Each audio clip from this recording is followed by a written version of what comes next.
ನಟ ದರ್ಶನ್ ಮನೆಯಲ್ಲಿ ಚಾಮುಂಡಿ ಹಬ್ಬದ ಸಂಭ್ರಮ ಜೋರಾಗಿತ್ತು. ಆಷಾಢ ಮಾಸದ 2ನೇ ಶುಕ್ರವಾರದ ಬೆನ್ನಲ್ಲೇ ಅದ್ದೂರಿಯಾಗಿ ಪೂಜೆ ಪುನಸ್ಕಾರ ನೆರವೇರಿಸಿದ್ದಾರೆ.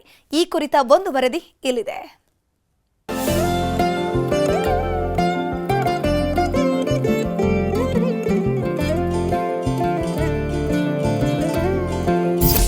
ಆಷಾಢ ಮಾಸ ಶುರುವಾಯಿತು ಅಂದ್ರೆ ತಾಯಿ ಚಾಮುಂಡೇಶ್ವರಿಯ ಹಬ್ಬ ಶುರುವಾಗುತ್ತೆ.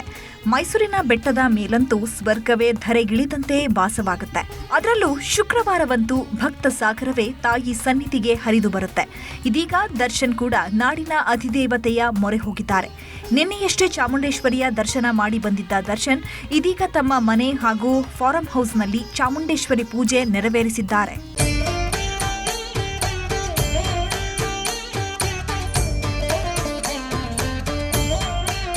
ನಟ ದರ್ಶನ್ ಆಡಿ ಬೆಳೆದಿದ್ದೆಲ್ಲ ಮೈಸೂರಿನಲ್ಲೇ. ಹೀಗಾಗಿಯೇ ಚಾಮುಂಡಿ ಬೆಟ್ಟ, ಚಾಮುಂಡೇಶ್ವರಿ ತಾಯಿ ಅಂದ್ರೆ ಅಪಾರ ನಂಬಿಕೆ. ಪ್ರತಿ ಬಾರಿ ಮೈಸೂರಿಗೆ ಹೋದಾಗ್ಲೂ ಚಾಮುಂಡಿ ದರ್ಶನ ಮಾಡ್ತಾರೆ. ದಸರಾ ಸಂದರ್ಭದಲ್ಲಂತೂ ಮೈಸೂರಲ್ಲೇ ಬೀಡು ಬಿಡ್ತಾರೆ. ಶಕ್ತಿದಾಯಿನಿಯ ಪರಮ ಭಕ್ತನಾಗಿರೋ ದರ್ಶನ್ ಸಂಕಷ್ಟವೇ ಬರಲಿ, ಸಂಪತ್ತೇ ಇರಲಿ, ತಾಯಿ ಮೇಲಿನ ನಂಬಿಕೆ ಕಳ್ಕೊಂಡಿಲ್ಲ. ಕೊಲೆ ಕೇಸ್ನಲ್ಲಿ ಜೈಲಿಗೆ ಹೋದಾಗ್ಲೂ ಚಾಮುಂಡಿಯ ಸ್ಮರಣೆ ಬಿಟ್ಟಿರಲಿಲ್ಲ. ಹೀಗಾಗಿಯೇ ದರ್ಶನ್ ಬಿಡುಗಡೆಗೆ ವಿಜಯಲಕ್ಷ್ಮಿ ಚಾಮುಂಡಿ ಮೊರೆ ಹೋಗಿತ್ತು. ಇದೇ ಕಾರಣಕ್ಕೋ ಏನೋ ಗೊತ್ತಿಲ್ಲ, ದರ್ಶನ್ ಮೇಲಿಂದ ಮೇಲೆ ಚಾಮುಂಡಿ ಬೆಟ್ಟಕ್ಕೆ ಬಂದು ಮಂಡಿಯೂರಿ ಹೋಗ್ತಿದ್ದಾರೆ. ನಿನ್ನೆ ಆಷಾಢ ಪೂಜೆ ನೆರವೇರಿದ ಬೆನ್ನಲ್ಲೇ ತಮ್ಮ ಮನೆಯಲ್ಲೇ ಕುಟುಂಬಸ್ಥರ ಜೊತೆ ಅದ್ದೂರಿಯಾಗಿ ಚಾಮುಂಡೇಶ್ವರಿಯ ಹಬ್ಬ ಆಚರಿಸಿದ್ದಾರೆ.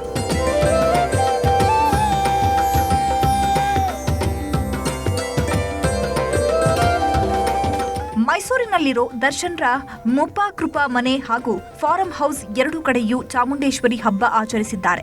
ಈ ವೇಳೆ ಪತ್ನಿ ವಿಜಯಲಕ್ಷ್ಮಿ, ತಾಯಿ ಮೀನಾ, ತಮ್ಮ ದಿನಕರ್ ಪತ್ನಿ, ಕೆಲವು ಅತ್ಯಾಪ್ತರು ಹಾಗೂ ತೋಟದ ಸಿಬ್ಬಂದಿ ಬಿಟ್ರೆ ಬೇರೆ ಯಾರಿಗೂ ಅವಕಾಶ ಇರಲಿಲ್ಲ. ಪ್ರತಿ ಆಷಾಢ ಮಾಸದಲ್ಲೂ ದರ್ಶನ್ ಮನೆಯಲ್ಲಿ ಚಾಮುಂಡೇಶ್ವರಿ ಹಬ್ಬವನ್ನ ಚಾಚೂ ತಪ್ಪದೆ ಮಾಡ್ತಿದ್ದಾರೆ.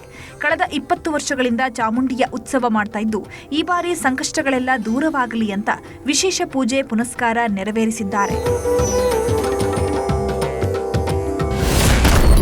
ದೇವರು ದೇವಸ್ಥಾನ ಅಂತ ಸಂಪೂರ್ಣ ಬದಲಾದ ದಾಸ.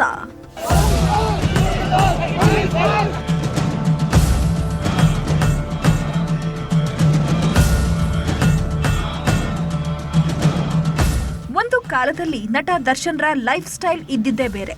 ಗ್ಯಾಂಗ್ ಕಟ್ಕೊಂಡು ಅಬ್ಬರಿಸ್ತಾ ಇದ್ದ ದರ್ಶನ್ ಕಂಪ್ಲೀಟ್ ಬದಲಾದಂತೆ ಕಾಣಿಸ್ತಿದೆ. ಕೊಲೆ ಕೇಸ್ನಲ್ಲಿ ಲಾಕ್ ಆಗಿದ್ದೇ ಆಗಿದ್ದು ಫ್ಯಾಮಿಲಿ ಮೆನ್ ಆಗಿ ಬದಲಾಗಿದ್ದಾರೆ. ಜೈಲಿಂದ ಹೊರಬಂದ ಮೇಲಂತೂ ದೇವ್ರು ದಿಂಡ್ರು ಅಂತ ಮೇಲಿಂದ ಮೇಲೆ ಟೆಂಪಲ್ ರನ್ ಮಾಡ್ತಿದ್ದಾರೆ. ಕೆಲ ದಿನಗಳ ಹಿಂದಷ್ಟೇ ಕೇರಳದ ಕೊಟ್ಟಿಯೂರು ಶಿವ ದೇವಸ್ಥಾನಕ್ಕೆ ಹೋಗಿದ್ರು. ಪತ್ನಿ ಜೊತೆ ಶಿವನ ದರ್ಶನ ಮಾಡಿದ್ದ ದರ್ಶನ್ ವಿಶೇಷ ಪೂಜೆ ನೆರವೇರಿಸಿದ್ರು. ಇದರ ಬೆನ್ನಲ್ಲೇ ಈಗ ಅಧಿಶಕ್ತಿ ಚಾಮುಂಡಿಗೆ ಮೇಲಿಂದ ಮೇಲೆ ಪೂಜೆ ಮಾಡಿಸುತ್ತಿದ್ದಾರೆ. ಒಟ್ನಲ್ಲಿ ರಕ್ತ ಕೈಗಂಟಿಸಿಕೊಂಡ ಆರೋಪದ ಮೇಲೆ ಜೈಲು ಸೇರಿದ್ದ ದರ್ಶನ್ ಕೆಟ್ಟ ಮೇಲೆ ಬುದ್ಧಿ ಬಂತು ಅನ್ನೋ ಹಾಗೆ ಸಂಪೂರ್ಣ ಬದಲಾದಂತೆ ಕಾಣಿಸ್ತಿದ್ದಾರೆ.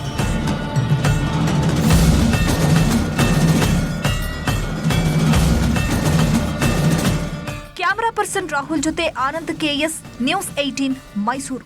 % ಜನಗಳಿಗೆ ಹೈಪರ್ಟೆನ್ಷನ್ ಜಾಸ್ತಿ ಆಗ್ತಾ ಇದೆ, ಡಯಾಬಿಟಿಸ್ ಜಾಸ್ತಿ ಆಗ್ತಾ ಇದೆ, ಆಮೇಲೆ ಕೊಲೆಸ್ಟ್ರಾಲ್ ಅಂಶನೂ ಜಾಸ್ತಿ ಆಗಿದೆ, ಹಾಗೂ ಸ್ಮೋಕಿಂಗ್ ಈ ಏನು ರಿಸ್ಕ್ ಫ್ಯಾಕ್ಟರ್ಸ್ ಇದು 4 ಅಂಶಗಳು 7 to 10% ಜಾಸ್ತಿ ಆಗಿದೆ.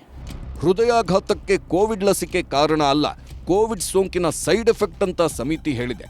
ಜೊತೆಗೆ ಹೃದಯಾಘಾತ ತಡೆಯುವುದಕ್ಕೂ ಸಮಿತಿ ಸರ್ಕಾರಕ್ಕೆ ಶಿಫಾರಸು ಮಾಡಿದೆ. ಪ್ರಮುಖವಾಗಿ 1. ಹೈಸ್ಕೂಲ್ ಪಠ್ಯಪುಸ್ತಕದಲ್ಲಿ ಆರೋಗ್ಯ ಕಾಳಜಿ ಪಾಠ ಇರಬೇಕು. 2. ಧೂಮಪಾನದಿಂದಾಗುವ ಸಮಸ್ಯೆ ಬಗ್ಗೆ ಅರಿವು ಮೂಡಿಸಬೇಕು. 3. ಸರ್ಕಾರ ಸಾರ್ವಜನಿಕವಾಗಿ ಧೂಮಪಾನವನ್ನು ನಿಷೇಧಿಸಬೇಕು. 4. ವರ್ಷಕ್ಕೊಮ್ಮೆ 25 ರಿಂದ 30 ವಯಸ್ಸಿನವರು ಆರೋಗ್ಯ ಪರೀಕ್ಷೆ ಮಾಡಿಸಬೇಕು. 5. ಸಕ್ಕರೆ ಕಾಯಿಲೆ, ರಕ್ತದೊತ್ತಡ, ಕೊಲೆಸ್ಟ್ರಾಲ್ ಟೆಸ್ಟ್ ಮಾಡಿಸಬೇಕು. 6. ವ್ಯಾಯಾಮ, ಯೋಗ, ನಿಯಮಿತ ಆಹಾರದ ಅಭ್ಯಾಸ ಇರಬೇಕು. ಹೃದಯಾಘಾತದ ಬಗ್ಗೆ ನಾವು ಹೈಸ್ಕೂಲ್ ಮಟ್ಟದಲ್ಲಿ ನಾವು ಇದರ ಬಗ್ಗೆ ಆಗ್ತಕ್ಕಂತಹ ಕಾರಣಗಳೇನು, ಯಾವ ರೀತಿ ಅರ್ಲಿಯಾಗಿ ನಾವು ಅದನ್ನು ಪತ್ತೆ ಹಚ್ಚಬಹುದು, ರಿಸ್ಕ್ ಫ್ಯಾಕ್ಟರ್ ಬಗ್ಗೆ ಅವರ ಕರಿಕ್ಯುಲಮ್ನಲ್ಲೂ ಸಹ ಅಳವಡಿಸಬೇಕು. 2 ವರ್ಷಕ್ಕೊಮ್ಮೆ ಅವರಲ್ಲಿ ರಕ್ತದ ಒತ್ತಡದ ಬಗ್ಗೆ ಪರೀಕ್ಷೆ ಮಾಡಿಸ್ಕೋಬೇಕು, ಡಯಾಬಿಟಿಸ್ ಬಗ್ಗೆ ಪರೀಕ್ಷೆ ಮಾಡಿಸ್ಕೋಬೇಕು. ಟೊಬ್ಯಾಕೋ ಪ್ರಾಡಕ್ಟ್ಸ್ನ ಬ್ಯಾನ್ ಮಾಡೋದು ಒಳ್ಳೆಯದು. ಸಮಿತಿ ವರದಿ ಮೇಲೆ ಸರ್ಕಾರ ಯಾವ್ಯಾವ ನಿರ್ಧಾರ ತಗೊಳ್ಳುತ್ತೋ ಗೊತ್ತಿಲ್ಲ. ಆದರೆ ರಾಜ್ಯದಲ್ಲಿ ದಿನೇ ದಿನೇ ಹೆಚ್ಚುತ್ತಿರುವ ಹಾರ್ಟ್ ಅಟ್ಯಾಕ್ ಬಗ್ಗೆ ಆರೋಗ್ಯ ಸಚಿವ ದಿನೇಶ್ ಗುಂಡೂರಾವ್ ಪ್ರತಿಕ್ರಿಯಿಸಿದ್ದಾರೆ. ನ್ಯೂಸ್ 18 ಕನ್ನಡದ ಅಜೆಂಡಾ ಕರ್ನಾಟಕ ಕಾರ್ಯಕ್ರಮದಲ್ಲಿ ದಿನೇಶ್ ಗುಂಡೂರಾವ್ ಮಾತನಾಡಿದ್ರು. ಪುನೀತ್ ರಾಜ್ಕುಮಾರ್ ಹೆಸರಲ್ಲಿ 84 ತಾಲೂಕುಗಳಲ್ಲಿ ಹೃದಯಕ್ಕೆ ಸಂಬಂಧಿಸಿದ ಚಿಕಿತ್ಸೆಗಳು ಸಿಗ್ತಿವೆ. ಹಾರ್ಟ್ ಸಮಸ್ಯೆ ಅಂತ ಬಂದವರಿಗೆ ಇಸಿಜಿ ಮಾಡಿ 10 ನಿಮಿಷದಲ್ಲಿ ಸಮಸ್ಯೆ ಪತ್ತೆ ಮಾಡುತ್ತಿದ್ದೀವಿ. ಹಾರ್ಟ್ ಅಟ್ಯಾಕ್ ಸಮಸ್ಯೆ ಕಂಡುಬಂದರೆ ತಕ್ಷಣವೇ ಇಂಜೆಕ್ಷನ್ ನೀಡುವ ಮೂಲಕ ಜೀವ ಉಳಿಸೋ ಕೆಲಸ ಆಗ್ತಿದೆ ಎಂದರು. ಎಲ್ಲ ಆಸ್ಪತ್ರೆಗಳಲ್ಲಿ ಟೆನೆಕ್ಟಪ್ಲೇಸ್ ಅಂತ ಒಂದು ಇಂಜೆಕ್ಷನ್ ಕೊಟ್ಟಿದ್ದೀವಿ, 30,000 ಒಂದೊಂದು ಇಂಜೆಕ್ಷನ್. ಅದನ್ನು ನಾವು ಅವ್ರಿಗಿಂತ ಒಂದು ಸನ್ನಿವೇಶ ಇದೆ ಅಂತ ಹೇಳಿದ್ರೆ ಆ ಇಂಜೆಕ್ಷನ್ ಎಲ್ಲ ಕೊಟ್ಬಿಟ್ರೆ ನಾವು ಆ ಇರುವಂಥ ಕ್ಲಾಟಲ್ಲಿ ಡಿಸಾಲ್ವ್ ಆಗಿಬಿಡ್ತದೆ, ಬ್ಲಾಕ್ ಆಗ್ತದಲ್ಲ ಆರ್ಟರಿ, ಅದು ಡಿಸಾಲ್ವ್ ಆಗ್ತದೆ. ಡಿಸಾಲ್ವ್ ಆದರೆ ಅವ್ರು ಬದುಕ್ಬಿಡ್ತಾರೆ. ಈಗಾಗಲೇ ನಾವು 100 ಜನರ ಜೀವನವನ್ನು ನಾವು ಉಳಿಸಿದ್ದೇವೆ. ಇನ್ನು ಹೃದಯಾಘಾತ ಅನ್ನೋ ಹೆಮ್ಮಾರಿ ಈಗಲೂ ಬೆನ್ನತ್ತಿದ ಬೇತಾಳದಂತೆ ಜನರನ್ನ ಹಿಂಡಿ ಹಿಪ್ಪೆ ಮಾಡುತ್ತಿದ್ದು ಇವತ್ತು ರಾಜ್ಯದಲ್ಲಿ ಸಾವು ನೋವುಗಳಾಗಿವೆ. ವಿಧಿಯಾಟ ಬಲ್ಲವರು ಯಾರಿಲ್ಲ ಬಿಡಿ. ಹೃದಯಾಘಾತದ ಊತಕ್ಕೆ ಎಎಸ್ಐ ಬಲಿಯಾಗಿದ್ದಾರೆ. ಗೋಕಾಕ್ ಮಹಾಲಕ್ಷ್ಮೀ ದೇವಿ ಜಾತ್ರೆಯ ಭದ್ರತೆಗಾಗಿ ಹುಬ್ಬಳ್ಳಿಯ ಎಪಿಎಂಸಿ ಠಾಣೆ ಎಎಸ್ಐ ಮೀರಾ ನಾಯಕ ಅವರನ್ನ ನಿಯೋಜಿಸಿದ್ರು. ಬಾಲಕರ ವಸತಿ ನಿಲಯದಲ್ಲಿ ವಾಸ್ತವ್ಯ ಹೂಡಿದ್ದ ಮೀರಾ ನಾಯಕ ಹೃದಯಾಘಾತದಿಂದ ಮೃತಪಟ್ಟಿದ್ದಾರೆ. ಚಿಕ್ಕಮಗಳೂರಿನಲ್ಲೂ ಹೃದಯಾಘಾತ ಸಾವು ಪ್ರಕರಣ ಹೆಚ್ಚಾಗಿದೆ. ಮೊಹರಂ ಜಾಗರಣೆ ಮಾಡುವ ವೇಳೆ ಎದೆನೋವು ಬಂದು 38 ವರ್ಷದ ಸಲ್ಮಾನ್ ಪಾಷಾ ಕುಸಿದು ಬಿದ್ದು ಮೃತಪಟ್ಟಿದ್ದಾರೆ. ಆಟೋ ಚಾಲಕನಾಗಿದ್ದ ತರೀಕೆರೆ ಪಟ್ಟಣದ ನಿವಾಸಿ ಹೃದಯಾಘಾತಕ್ಕೆ ಬಲಿಯಾಗಿದ್ದಾರೆ. ಮೈಸೂರಿನಲ್ಲಿ ಹೃದಯಾಘಾತಕ್ಕೆ ಯುವಕ ಅಸುನೀಗಿದ್ದಾನೆ. ಮುಖ ತೊಳೆಯುವಾಗಲೇ ಯಮರಾಯ ಕೇಕೆ ಹಾಕಿದ್ದು 35 ವರ್ಷದ ಪುರುಷೋತ್ತಮ್ ಮುಖ ತೊಳೆಯುವಾಗ ಕುಸಿದು ಬಿದ್ದು ಪ್ರಾಣ ಬಿಟ್ಟಿದ್ದಾನೆ. ಹಾಸನ ಜಿಲ್ಲೆಯಲ್ಲಿ ಹೃದಯಾಘಾತ ಪ್ರಕರಣಗಳು ಹೆಚ್ಚಳವಾಗ್ತಿದ್ದು ಹೃದಯದ ಪರೀಕ್ಷೆಗಾಗಿ 100 ಜನ ಆಸ್ಪತ್ರೆಗೆ ಬರುತ್ತಿದ್ದಾರೆ. ಹೀಗಾಗಿ ಹಾಸನದ ಹಿಮ್ಸ್ ಆಸ್ಪತ್ರೆಯ ಇಸಿಜಿ ಕೊಠಡಿ ತುಂಬಿ ತುಳುಕುತ್ತಿದ್ದು ದಿನಕ್ಕೆ 400ಕ್ಕೂ ಹೆಚ್ಚು ಜನರಿಗೆ ಪರೀಕ್ಷೆ ಮಾಡಲಾಗ್ತಿದೆ. ಪರೀಕ್ಷೆಗೆ ಹೆಚ್ಚುವರಿ ಕೊಠಡಿ ಮೂಲಕ ವ್ಯವಸ್ಥೆ ಮಾಡಲಾಗಿದೆ. ಏನೇ ಆಗಲಿ, ಕೊರೋನಾ ಸೋಂಕು ಈಗಲೂ ಜನರ ಜೀವದ ಜೊತೆ ಚೆಲ್ಲಾಟವಾಡ್ತಿದೆ ಅನ್ನೋದು ಆಘಾತಕಾರಿ ಅಂಶ. ಅದರಲ್ಲೂ ಹಾರ್ಟ್ ಅಟ್ಯಾಕ್ ಹೆಚ್ಚಾಗಲು ಕೋವಿಡ್ ಸೋಂಕು ಕಾರಣ ಅಂತ ಸಮಿತಿ ಹೇಳಿದೆ. ಜನಾನೂ ಅಷ್ಟೇ ಜೀವನ ಶೈಲಿಯನ್ನ ಬದಲಿಸಿಕೊಳ್ಳೋದು, ಸರ್ಕಾರದ ಜೊತೆ ಕೈಜೋಡಿಸುವ ಕೆಲಸ ಮಾಡಿದ್ರೆ ಸಮಸ್ಯೆಗೆ ಪರಿಹಾರ ಸಿಗೋದ್ರಲ್ಲಿ ಎರಡು ಮಾತಿಲ್ಲ. Bureau report, news 18. ಮದುವೆಯಾಗುವುದಾಗಿ ನಂಬಿಸಿ ಯುವತಿಗೆ ಕೈಕೊಟ್ಟು ಹೋದ ಪೋಲಿ ಕೃಷ್ಣ ಕಂಬಿ ಹಿಂದೆ ಸೇರಿದ್ದಾನೆ. ಮಗ ಮಾಡಿದ ಕಾಮಕೇಡಿ ಕೆಲಸಕ್ಕೆ ಅಪ್ಪನು ಜೈಲು ಸೇರುವಂತಾಗಿದೆ. ಪುತ್ತೂರಿನ ಪೋಲಿ ಕೃಷ್ಣನ ಸ್ಪೆಷಲ್ ರಿಪೋರ್ಟ್ ಎಲ್ಲಿದೆ ನೋಡಿ.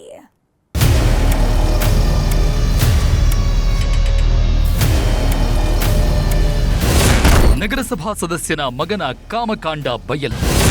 ಮಗು ಕೈಗಿಟ್ಟು ಪರಾರಿಯಾಗಿದ್ದ ಆರೋಪಿ ಅಂದರ್.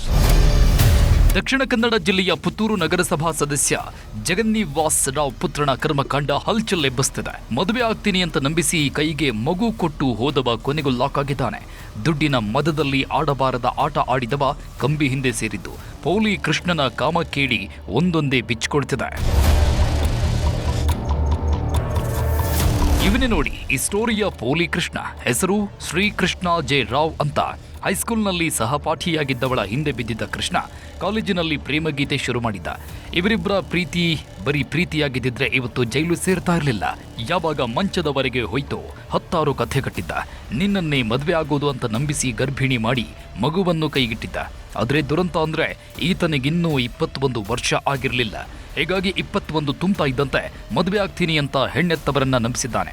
ಕಳೆದ ಜೂನ್ ತಿಂಗಳಲ್ಲಿ 21 ವರ್ಷಕ್ಕೆ ಕಾಲಿಡ್ತಾ ಇದ್ದಂತೆ ವರಸೆ ಬದಲಿಸಿದ್ದಾನೆ.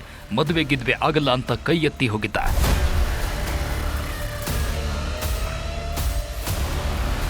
ಯಾವಾಗ ಕೇಸ್ ದಾಖಲಾಯಿತು ಆರೋಪಿ ಕೈಗೆ ಪೊಲೀಸರು ಕೋಳ ತೊಡಿಸಿದ್ದಾರೆ. ಆದರೆ ಕಾಮಕಾಂಡ ಪ್ರಕರಣದಲ್ಲಿ ಆರೋಪ ಪ್ರತ್ಯಾರೋಪಗಳು ಶುರುವಾಗಿವೆ. ಯಾಕಂದ್ರೆ ಈ ಪ್ರಕರಣದ ಮಧ್ಯಸ್ಥಿಕೆಯನ್ನ ಪುತ್ತೂರು ಶಾಸಕ ಅಶೋಕ್ ಕುಮಾರ್ ರೈ ವಹಿಸಿಕೊಂಡಿದ್ರು ಅನ್ನೋ ಆರೋಪ ಕೇಳಿಬರ್ತದೆ. ಜೊತೆಗೆ ಆರೋಪಿ ಕೃಷ್ಣ ಪುತ್ತಿಲ ಪರಿವಾರದವರ ಜೊತೆ ಗುರುತಿಸಿಕೊಂಡಿದ್ದ ಫೋಟೋಗಳು ಹರಿದಾಡ್ತಿವೆ. ಈ ಬಗ್ಗೆ ಪ್ರತಿಕ್ರಿಯಿಸಿದ ಶಾಸಕ ಅಶೋಕ್ ಕುಮಾರ್ ರೈ ತಿರುಗೇಟ್ ಕೊಟ್ರು. ನಾವು ಅವರವರು ಬೇಡ ಅಂತ ಹೇಳುವಾಗ ನಾವು ಅವ್ರನ್ನ ಎಳ್ಕೊಂಡು ಬಂದು ಇಲ್ಲಿ ಮಾಡ್ಲಿಕ್ಕೆ ಆಗ್ತದ, ಮದುವೆ ಮಾಡ್ಲಿಕ್ಕೆ ಆಗ್ತದೆ. ನಾವು ಅವತ್ತು ಹೇಳಿದಾಗೆ ನೀವು ಇಬ್ಬರು ಒಪ್ಪಿಕೊಂಡಿದ್ರಿ, ನೀವು ಮದುವೆ ಆಗಿ ಅಂತ ಹೇಳಿದ್ವಿ. ನಾವು ಸಂತ್ರಸ್ತೆಯ ಪರವಾಗಿದ್ವಿ. ನಾವು ಯಾವಾಗಲೂ ಹೆಣ್ಣು ಮಕ್ಕಳ ಪರವಾಗಿದ್ದೇವೆ. ನಾವು ಯಾವತ್ತೂ ಹೇಳಿಲ್ಲ ಹೆಣ್ಣು ಮಕ್ಕಳ ಪರವಾಗಿಲ್ಲ ಅಂತ. ಅದರಿಂದ ಅವತ್ತು ಬಡಿಸ್ಕೊಂಡಿರುವಂಥದ್ದು, ಅವತ್ತು ಮದುವೆ ಆಗಿ ಅಂತ ಹೇಳಿರುವಂಥದ್ದು. ಬೇರೆ ಪಕ್ಷದವರು ಶಾಸಕರು ಶುರು ಮಾಡಿದ್ದಾರೆ, ಶಾಸಕರು ಅದನ್ನು ಮುಂದುವರಿಸಲಿ. ನೋಡಿ, ಯಾರು ಅವರವರ ಇನ್ನು ಮುಂದೇನು ಅವರಿಗೆ ಹೇಳುವಂಥದ್ದು, ಅವರು ಒಂದಾಗಿ ಬಾಳ್ಬೇಕು ಅಂತ ನಮ್ಮ ಆಸೆ. ಆರೋಪಿ ತಂದೆ ಪಿಜಿ ಜಗನ್ನಿವಾಸ್ ರಾವ್ ಬಿಜೆಪಿಯಿಂದ ಸ್ಪರ್ಧಿಸಿ ಪುತ್ತೂರು ನಗರಸಭೆಯ ಸದಸ್ಯರಾದವರು. ಹೀಗಾಗಿಯೋ ಏನೋ ಬಿಜೆಪಿ ನಾಯಕರು ಈ ಪ್ರಕರಣದಿಂದ ಅಂತರ ಕಾಯ್ದುಕೊಂಡಿದ್ದಾರೆ. ದೊಡ್ಡವರ ಕೇಸ್ನಲ್ಲಿ ಸಂತ್ರಸ್ತೆಗೆ ನ್ಯಾಯ ಸಿಗುತ್ತಾ ಕಾದ್ ನೋಡಬೇಕು. ಅಜಿತ್ ಕುಮಾರ್, ನ್ಯೂಸ್ 18 ಪುತ್ತೂರು. ರಾಜ್ಯದಲ್ಲಿ ಅಬ್ಬರಿಸ್ತಿರೋ ಮಳೆರಾಯ ಶಾಂತನಾಗುವಂತೆ ಕಾಣಿಸ್ತಿಲ್ಲ. ಬೆಳಗಾವಿಯಲ್ಲಿ ಜಲಪ್ರಳಯವೇ ಸೃಷ್ಟಿಯಾಗಿದ್ದು ಊರೂರಲ್ಲೂ ನೆರೆನರಕ ಸೃಷ್ಟಿಯಾಗಿದೆ. ಮಹಾಮಳೆಯ ಕಂಪ್ಲೀಟ್ ರಿಪೋರ್ಟ್ ಎಲ್ಲಿದೆ ನೋಡಿ.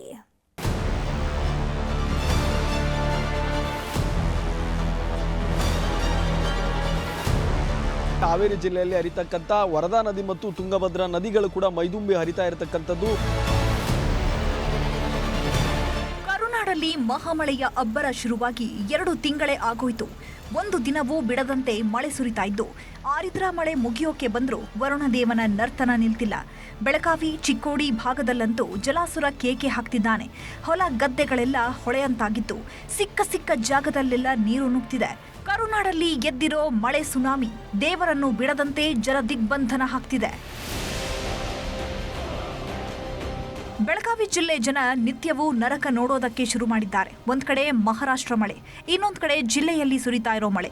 ಹೀಗಾಗಿ ಎಲ್ಲ ದಿಕ್ಕಿನಲ್ಲೂ ಮಳೆ ನೀರು ನುಗ್ತಾ ಇದ್ದು ರಕ್ಕಸಕೊಪ್ಪ ಜಲಾಶಯ ಭರ್ತಿ ಆಗಿರೋದ್ರಿಂದ ಮಾರ್ಕಂಡೇಯ ನದಿಗೆ ಅಪಾರ ಪ್ರಮಾಣದ ನೀರು ಹರಿಬಿಡಲಾಗ್ತಿದೆ. ಇದರ ಪರಿಣಾಮ ಕಂಗ್ರಾಳಿ ಬಳಿಯ 100 ಎಕರೆ ಜಮೀನು ಜಲಾವೃತವಾಗಿದೆ. ಕಟಾವಿನ ಹಂತಕ್ಕೆ ಬಂದಿದ್ದ ಮೆಣಸಿನಕಾಯಿ ಬೆಳೆ ಸರ್ವನಾಶವಾಗಿದ್ದು ರೈತರು ಕಣ್ಣೀರಿಡುತ್ತಿದ್ದಾರೆ. ಪಶ್ಚಿಮ ಘಟ್ಟಗಳು ಮತ್ತು ಬೆಳಗಾವಿ ತಾಲೂಕಿನಲ್ಲಿ ವ್ಯಾಪಕವಾಗಿ ಮಳೆ ಆಗ್ತಿರೋದ್ರಿಂದ ಬೆಳಗಾವಿಯ ಮಾರ್ಕಂಡೇಯ ನದಿ ತನ್ನ ವ್ಯಾಪ್ತಿಯನ್ನು ಬಿಟ್ಟು ಈಗ ಹರಿತಕ್ಕಂಥದ್ದು. ನಾನೀಗ ಕಂಗ್ರಾಳಿ ಗ್ರಾಮದಲ್ಲಿ ಬೆಳೆದಿದ್ದೇನೆ. ನೋಡ್ಬೋದು, ಸಾವಿರಾರು ಎಕರೆ ಪ್ರದೇಶದಲ್ಲಿ ಬೆಳೆದಂತಹ ಮೆಕ್ಕೆಜೋಳ ಆಗಿರ್ಬೋದು ಮತ್ತು ಕಬ್ಬು ಬೆಳೆಗಳು ಈಗ ಜಲಾವೃತಗೊಂಡಿವೆ.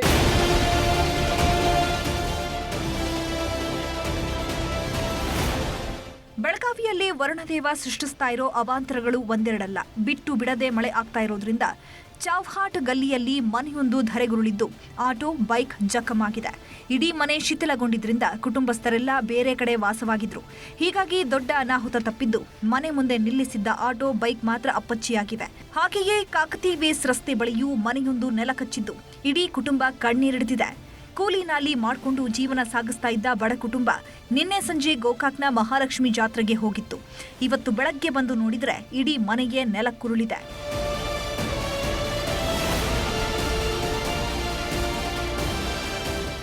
ಬೆಳಗಾವಿ ಜಿಲ್ಲೆಯ ಅಥಣಿ ತಾಲೂಕಿನ ಸತ್ತಿ ಗ್ರಾಮಸ್ಥರ ಸ್ಥಿತಿ ದೇವರಿಗೆ ಪ್ರೀತಿ ಎನ್ನುವಂತಾಗಿದೆ. ಮೂಲ ಸೌಕರ್ಯವಿಲ್ಲದೆ ಶಾಲಾ ಮಕ್ಕಳು ಪರದಾಡ್ತಾ ಇದ್ದು ಕೆಸರು ಗದ್ದೆಯಂತಾದ ರಸ್ತೆಯಲ್ಲೇ ಓಡಾಡ್ತಿದ್ದಾರೆ. ಪ್ರತಿ ಮಳೆಗಾಲ ಶುರುವಾದಾಗ್ಲೂ ಇಲ್ಲಿನವರಿಗೆ ಇದೇ ಪರಿಸ್ಥಿತಿ. ಹೀಗಾಗಿ ಕಾಂಗ್ರೆಸ್ ಶಾಸಕ ಲಕ್ಷ್ಮಣ ಸವದಿ ಕ್ಷೇತ್ರದ ಜನ ಆಕ್ರೋಶವನ್ನ ವ್ಯಕ್ತಪಡಿಸಿದ್ದಾರೆ.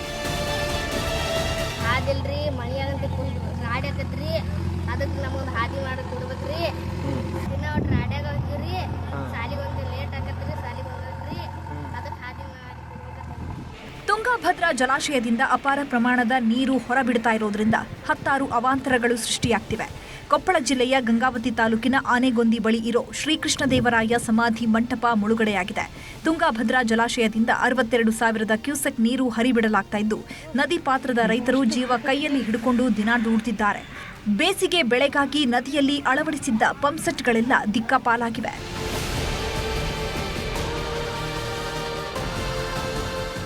ಹಾವೇರಿಯಲ್ಲಿ ತುಂಗಭದ್ರಾ ನದಿಯ ಒಳಹರಿವು ಕ್ಷಣಕ್ಕೂ ಹೆಚ್ಚಾಗ್ತಾ ಇದೆ. ರಾಣೆಬೆನ್ನೂರು ತಾಲೂಕಿನ ಚೌಡಯ್ಯ ದಾನಾಪುರ ಗ್ರಾಮದ ಇತಿಹಾಸ ಪ್ರಸಿದ್ಧ ಅಂಬಿಗರ ಚೌಡಯ್ಯ ಐಕ್ಯ ಮಂಟಪ ಮುಳುಗಡೆಯಾಗಿದೆ. ಹೀಗಾಗಿ ಅರ್ಚಕರು ತೆಪ್ಪದಲ್ಲಿ ತೆರಳಿ ಐಕ್ಯ ಮಂಟಪಕ್ಕೆ ಪೂಜೆ ಸಲ್ಲಿಸುತ್ತಿದ್ದಾರೆ. ಈ ವೇಳೆ ಸ್ವಲ್ಪ ಎಚ್ಚರ ತಪ್ಪಿದ್ರೂ ದೊಡ್ಡ ಅನಾಹುತವೇ ಸಂಭವಿಸಲಿದೆ.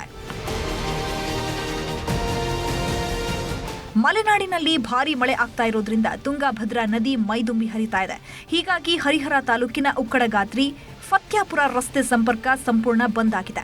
ಮಳೆ ಅಬ್ಬರ ಹೀಗೆ ಮುಂದುವರೆದ್ರೆ ಉಕ್ಕಡಗಾತ್ರಿ ಅಜ್ಜಯ್ಯನಿಗೂ ವರುಣದೇವ ಜಲ ದಿಗ್ಬಂಧನ ಹಾಕಲಿದ್ದಾನೆ. ಚಿಕ್ಕಮಗಳೂರು ಜಿಲ್ಲೆಯಲ್ಲಿ ವರುಣದೇವ ಬಿಟ್ಟು ಬಿಡದೆ ಅಬ್ಬರಿಸುತ್ತಿದ್ದಾನೆ. ಹೀಗಾಗಿ ಮೂಡಿಗೆರೆ ಪಟ್ಟಣದ ಚೌಡೇಶ್ವರಿ ದೇವಾಲಯದ ತಡೆಗೋಡೆ ನೆಲಕಚ್ಚಿದೆ. ಹೀಗೆ ಮಳೆಯಾದರೆ ಸಂಪೂರ್ಣ ತಡೆಗೋಡೆ ಕುಸಿಯುವ ಆತಂಕ ಎದುರಾಗಿದೆ. ಒಟ್ನಲ್ಲಿ ಬೆಳಗಾವಿ ಹಾಗೂ ಮಲೆನಾಡಲ್ಲಿ ಭಾರೀ ಮಳೆಯಾಗ್ತಾ ಇದ್ದು ಜನರ ಬದುಕು ಕೊಚ್ಚಿ ಹೋಗ್ತಾ ಇರೋದಂತೂ ಸುಳ್ಳಲ್ಲ. Bureau report, news 18.